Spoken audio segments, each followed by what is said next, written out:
L'effet aîné et la capacité de la jonction. 4. L'effets aînés. La figure 9 représente la courbe typique caractéristique d'une diode à jonction. En l'examinant attentivement, on remarque que la courbe passe toujours par les axes, c'est-à-dire qu'en l'absence de tension appliquée aux bornes de la diode, le courant ne passe plus. La partie gauche de la caractéristique, correspondant à la polarisation inverse de la diode, montre qu'en augmentant la tension négative appliquée, le courant devient très faible, même si l'on arrive à des tensions de plusieurs volts. En effet, la caractéristique reste toujours à la même distance de l'axe horizontal, figure 9. Compte tenu de ceci, on peut donc penser que la tension inverse peut augmenter sans limitation puisque le courant, ayant atteint la limite de saturation, correspondant à la concentration des porteurs minoritaires, n'augmente plus. En réalité, le courant n'est constant que jusqu'à un point bien défini de la tension, après quoi il commence à augmenter très rapidement, à tel point que la caractéristique inverse passe de la position presque horizontale à la position verticale, figure 10. On constate donc une augmentation considérable des porteurs minoritaires et par conséquent, le courant inverse devient beaucoup plus intense. On appelle ce phénomène effets aînés, d'après le nom du savant qui le découvrit et réussit à en donner l'explication. La tension à laquelle le phénomène se manifeste est dite tension de Zéné, Vz de la figure 10. Pour expliquer l'effet Zéné, il est nécessaire de rappeler que lorsqu'une diode est polarisée en inverse, nous avons un courant inverse, constitué de porteurs minoritaires, dû à la formation de couples électrons-trous, causés par la rupture des liens existants entre les atomes du semi-conducteur. La rupture des liens est provoquée par la vibration des atomes sous l'effet de la température. Il existe également d'autres causes susceptibles d'engendrer la formation d'un couple électron-trou. En étudiant la jonction PN, nous avons vu qu'à proximité de cette jonction, il se forme une zone de charge libre, zone d'épuisement, à laquelle correspond une différence de potentiel, appelée barrière de potentiel. Étant donné que cette zone est excessivement mince, le fait d'augmenter la tension de polarisation inverse de la diode provoque une augmentation de la différence de potentiel près de la jonction. Cette augmentation atteint une telle proportion, Vz égale tension de Zéné, qu'elle engendre une force capable d'éloigner de leur orbite un grand nombre d'électrons périphériques, appartenant aux atomes se trouvant à proximité de la jonction.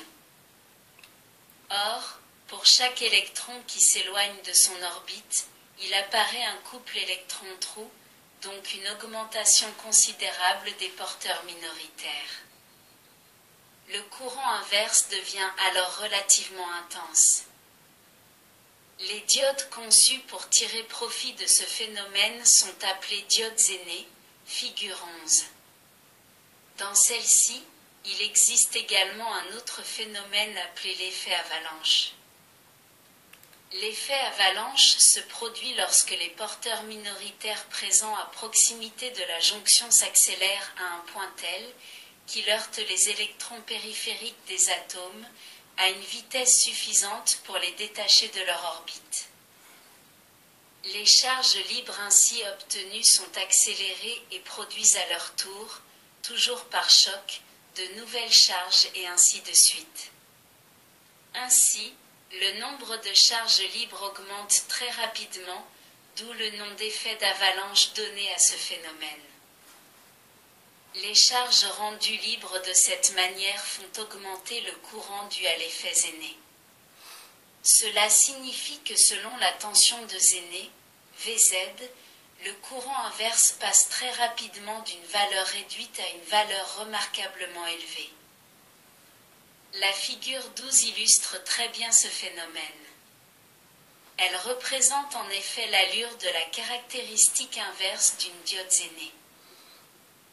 Comme on peut le constater, le courant inverse est d'abord si petit, quelques microampères, que la caractéristique se trouve presque sur l'axe horizontal, duquel elle se détache ensuite assez brusquement pour passer pratiquement à l'état vertical. En regardant la partie presque verticale de la caractéristique, tendant à démontrer que la tension reste constante bien que le courant varie dans de larges limites, on comprend que l'on puisse utiliser les diodes zénées comme stabilisateurs de tension. En effet, après un dopage approprié des semi-conducteurs, il est possible de faire varier dans de larges limites la tension pour laquelle on vérifie l'effet aîné. Avec de tels procédés, il est possible de fabriquer des diodes zénées capables de stabiliser des tensions d'ordre différents, allant de quelques volts jusqu'à plusieurs dizaines de volts. La figure 13 représente quelques types de diodes zénées couramment utilisés. Capacité de la jonction.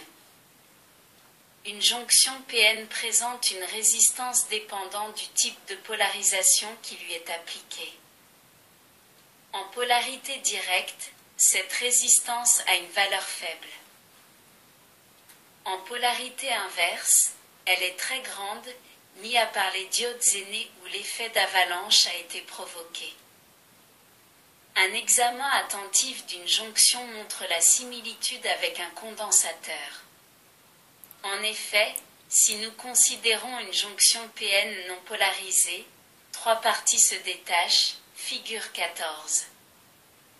Une A, constituée par le semi-conducteur N. Une autre, C, par le semi-conducteur P. Enfin une troisième, B, qui est la barrière de potentiel. Un matériau contenant des charges mobiles peut être assimilé à un conducteur alors qu'un autre, privé de ces mêmes charges, se comporte comme un isolant. Ainsi, la jonction apparaît constituée de 2 parties en métal, A et C, séparées par une autre isolante, B, analogue à un diélectrique. On sait que 2 plaques métalliques séparées par un isolant, diélectrique, constituent un condensateur et la jonction d'une diode en est un exemple. Si à présent, on applique à la jonction une polarisation inverse, les plaques A et B sont respectivement rendues négatives et positives, la barrière de potentiel augmente et la capacité s'en trouve modifiée, figure 15A. Ainsi, suivant la valeur de la tension inverse appliquée à la diode, la capacité intrinsèque de celle-ci varie dans certaines limites, figure 15B. Le schéma équivalent de la diode en inverse est donné figure 15C. Une capacité variable en parallèle sur une résistance de très grande valeur pour simuler la fuite de courant, quelques microampères, du diélectrique.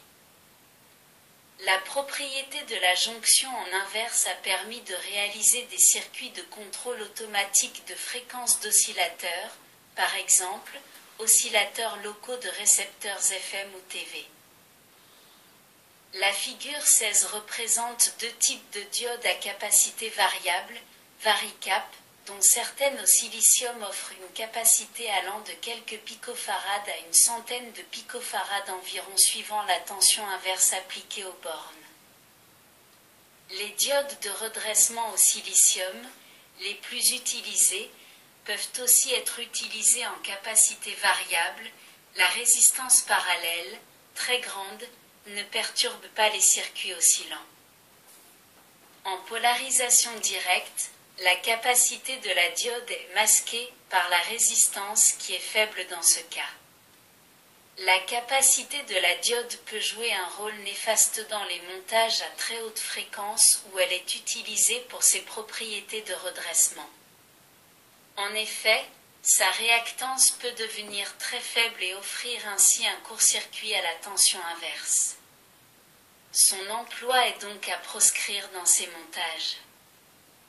6. Propriétés des jonctions PN.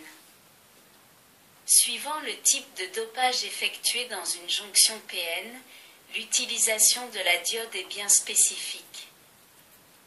Comme redresseur en utilisant la caractéristique directe et inverse sans dépasser, pour cette dernière, la tension de claquage. Comme stabilisateur de tension en exploitant l'effet aîné en polarisation inverse. Comme capacité variable en tirant parti de faible tension inverse appliquée aux bornes du composant. 7. La diode à pointe ou à cristal. Conçue avant la diode à jonction, on l'utilise pour la conduction unidirectionnelle en polarisation directe. Elle se compose d'un contact ponctuel au niveau de la pastille semi-conductrice par un fil très fin en tungstène. On utilisait, à l'époque, pour déceler les ondes électromagnétiques, ondes radio par exemple, un détecteur à cristal de galène, constitué par un morceau de minerai de sulfure de plomb, galène, sur lequel était posé ce que l'on appelait la moustache du chat. La figure 17 illustre la fabrication d'une diode à pointe dont la disposition des différents éléments ne change guère de celle déjà vue pour la diode à jonction. Après fermeture avec le support en verre, figure 17A et 17B, on fait passer, durant un bref instant, un courant de très grande valeur à travers la pointe de tungstène et la pastille de germanium ou de silicium d'OPN, de façon à créer, par fusion au point de contact de ces deux éléments, une jonction définitive, figure 17C. L'allure de la caractéristique de la diode à pointe est donc sensiblement la même que celle de la diode à jonction comme le montre la figure 18. Cependant, on remarque quelques différences, en polarisation directe, cadran 1, figure 18, pour un même courant dans les deux composants, la tension appliquée aux bornes de la diode à pointe est supérieure à celle de la diode à jonction. En somme, la diode à pointe présente une résistance directe plus élevée que la diode à jonction. En polarisation inverse, cadran 3, figure 18, le courant 2 augmente avec la tension 6 et ne présente pas, comme pour la diode à jonction, un palier caractérisé par un courant inverse pratiquement constant quand la tension 6 varie jusqu'à une valeur maximale où se produit l'effet de claquage. L'allure de la courbe en inverse pour la diode à pointe découle de l'échauffement créé dans la microjonction, pointe en tungstène, semi-conducteur, entraînant l'augmentation des porteurs minoritaires responsables du courant inverse. Cette diode, possédant une capacité de microjonction très faible, est désignée pour les montages démodulateurs de haute fréquence. Il est à noter que dans ce type de diode, l'effet aîné n'existe pas et la propriété de redresser est meilleure avec un semi-conducteur de type N. C'est pour cela que les diodes à pointe sont faites d'un semi-conducteur dopé N sur lequel est établie la microjonction avec la pointe en tungstène. Après avoir parlé de la diode, nous entamerons, dans la prochaine leçon, semi-conducteur 4, l'examen du transistor où son application dans les montages électroniques est très utilisée également. Merci de votre écoute. À la prochaine.